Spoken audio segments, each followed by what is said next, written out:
السلام عليكم ورحمة الله وبركاته. كيف حالكم أيها الأصدقاء الأعزاء؟ أرجو أن تكونوا بخير وعافية. درسنا اليوم درس مهم، فانتبهوا جيدا، ونرجو من الله أن يوفقنا لفهم هذا الدرس والاستفادة منه. فإذا كنتم مستعدين فلنبدأ على بركة الله. Dostlar, murunku sabakta biz al-kalam, Arap tilinde süylöm degen emne ekenin, jana anın tuura boluşu üçün koyulgan 4 negizgi şartты үйрөнгөнбүз. Ошондой эле süйлömdү түзгөн сөз түркүмдөрү 3 түргө бөлүнөрүн жана алардын аталышын кыскача баяндап өттүк. Бүгүн болсо ошол 3 сөз түркүмүнө исм, фи'л жана харфка өз-өзүнчө кененирээк токтолобуз. Ар биринин арабча аныктамасын айтып, мисалдар аркылуу түшүндүрөбүз. Андан кийин ар бир сөздүн өзүнө тиешелүү болгон белгилерин үйрөнөбүз. Ооба, араб тилинде ар бир сөз түркүмүнүн өзүнө тиешелүү белгилери бар. Мындан максат сөздөрдү алардын белгилери аркылуу бири-биринен туура ажырата билүү. Мисалы, исымды фи'лден, фи'лди харфтан алардын белгилери аркылуу бири-биринен айырмалоону үйрөнөбүз. Эми ошолордун биринчиси болгон исм тууралуу сөз кылсак. Исм деген эмне? Келгиле, аны арабча аныктамасы аркылуу түшүнөлү. Al-ismu wa huwa kalimatun tadullu ala ma'na fi nafsiha, walakinnaha la taqtarinu bi zamanin. Исм бул өз алдынча мааниге далалат кылган, бирок убакытка байланышпаган сөз. Misali kitabun, kalemun, zaydun, muhammedun, muallimun, talibun. Bular isim. Bul сөздөр өз алдынча эле маани берип турат. Эч кандай убакытты билдирбейт. Бул сөздөрдү уккан адам убакытты элестетпейт. Жөн гана затты же адамды түшүнөт. Ал эми убакытты билдирбейт деген түшүнүккө дагы да тереңирээк токтолуу үчүн фи'л тууралуу сөз кылганда так салыштырып түшүнө алабыз. Исм менен фи'лди салыштырсак, алардын айырмачылыгы дагы да даана көрүнөт. Эми келгиле, фи'л деген эмне экенине көңүл буралы. Al-fi'lu wa huwa kalimatun tadullu ala ma'na fi nafsiha wa taqtarinu bi zamanin min al-azminati thalasa. Fi'l бул өз алдынча мааниге далалат кылган, бирок ошол маани 3 убакыттын бирине байланышкан сөз. Демек, фи'л дагы исм сыяктуу эле өз алдынча мааниге далалат кылган сөз экен. Бирок фи'лден исмден айырмачылыгы ушунда анын мааниси 3 убакыттын бирине байланышкан болот. Тактап айтканда, фи'лде кыймыл аракетти билдирген сөздөрдү 3 чактын биринде колдонобуз. Алар өткөн чак, учурдагы чак, же келер чакта болушу мүмкүн. Мисалы, катаба, ал жазды, бул өткөн чак формасында келген этиш. Ал эми яктубу, ал жазып жатат, якрау, ал окуп жатат, бул сөздөр учурдагы чакта колдонулган сөздөр. Демек фи'л иш аракетти гана эмес, ошол иштин кайсыл убакытта болуп жаткандыгын дагы билдирет.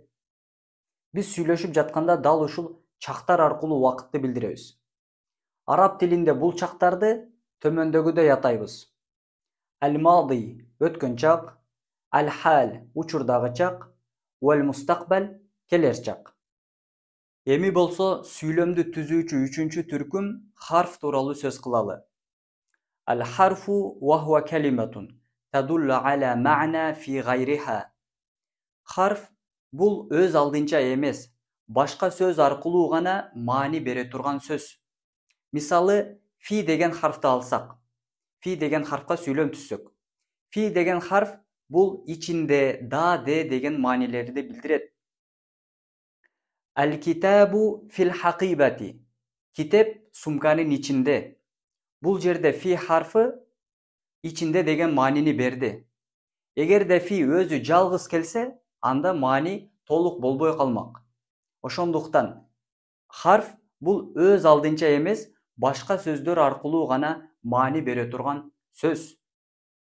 Ошентип söz түркүмдөрүн жалпысынан түшүнүп алдык. Эми ар бир сөз түркүмүнүн белгилерине токтолобуз.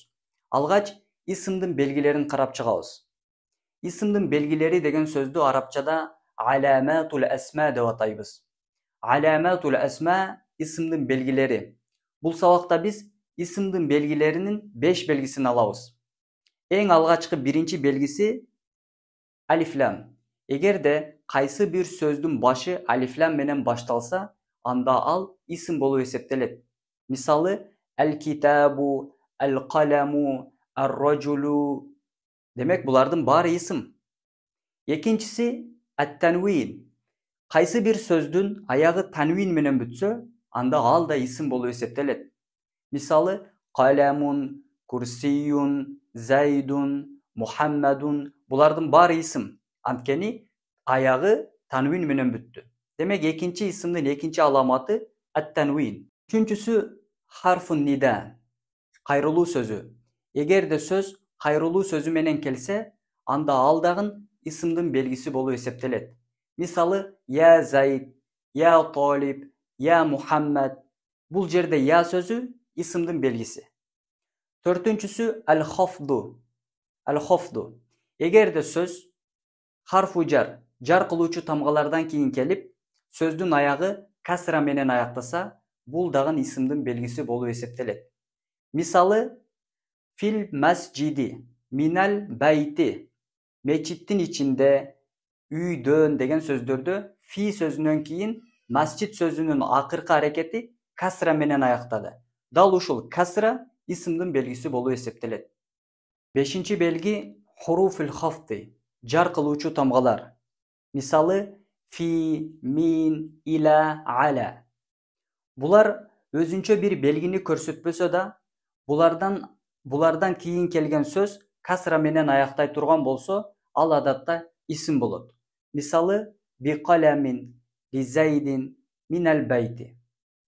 Буларды жаттап алабыз. Буларды жаттап алуу исимди фи'л жана харфтан айырмалоо үчүн абдан маанилүү. Демек, биз аламатул асма, исимдин белгилеринин 5-өн алдык.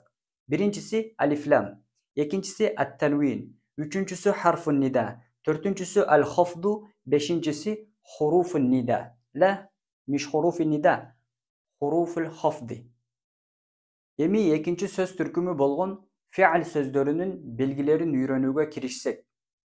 Фи'лдин белгилерин үйрөнүүдөн мурда анын бөлүнүшүнө, аксамул фи'лге кыскача токтоло кетүүбүз орундуу болот. Себеби араб тилинде фи'л 3 негизги түргө бөлүнөт.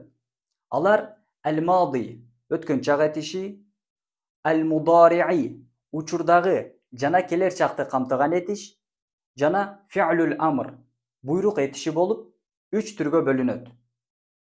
Эми өткөн чактагы фи'л мадиге тиешелүү болгон белгилерге токтолобуз. Бул белгилерди үйрөнүү фи'л мадинин өзгөчөлүгүн таанып билүүдө маанилүү ролду ойнойт. Биринчи фи'л мадинин биринчи белгиси таул фаил, та тамгасы. Та тамгасы фи'л мадинин аягында келип, кыймыл аракетти ким билдиргендигин билдирген тамга. Мисалы, захабту, мен бардым. Дорабта, сен урдуң. Жаласти, сен отурдуң. Экинчи белги таут та'нис ас-сакина. Сүкүндүү, женский родду билдирген та тамгасы. Бул фи'лдин аягында келген сүкүндүү та тамгасы фаилдин кыймыл аракетти билдирген аял экенин, жана бул фи'л өткөн чак этиши фи'л мадийде келгендигин билдирип турат. Бул белги дагы бир гана фи'л мадийге гана тиешелүү. Мисалы, жаласат Фатимату, захабат Зайнабу. Урматтуу достор, ушул эки белги таул фаил жана таут та'нис ас-сакина бир гана фи'л мадийге гана тиешелүү. Башка фи'лдин түрлөрүндө бул белги колдонулбайт. Эми фи'л мудариге гана тиешелүү болгон белгилер менен таанышабыз. Биринчиси ас-син, син тамгасы. Мааниси жакынкы келечекте болот деген маанини билдирет. Бул тамга фи'л мударинин алдында келет. Мисалы, Sayaktubu at-talibun. Student жазат.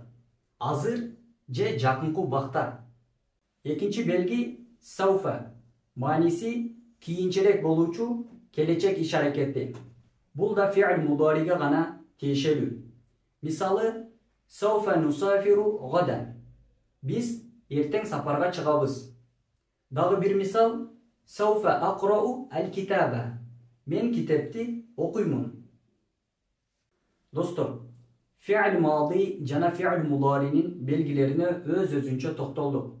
Эми болсо, ушул эки fi'l түрүнө тең тиешелүү болгон маанилүү белги, код белгиси тууралуу токтолобуз. Код араб тилинде fi'лдин маанисин баса белгилеп бекемдеген же мүмкүн деген маанилерди билдирет. Эгер код сөзү fi'l madi менен келсе, анда чында беле болду деген маанини билдирет. Мисалы, код наджаха ат-талибун. Студент чында беле ийгиликке жетти. Эгер код fi'l мудари менен келсе, анда анын мааниси балким, болжол, мүмкүн деген маанилерди билдирет. Мисалы, код яфузу ат-талибун. Балким студент утуп калышы мүмкүн. Достор, биз жогоруда эскерген fi'лдин белгилери менен гана чектелебиз. Албетте, мындан башка дагы fi'лдин белгилери бар.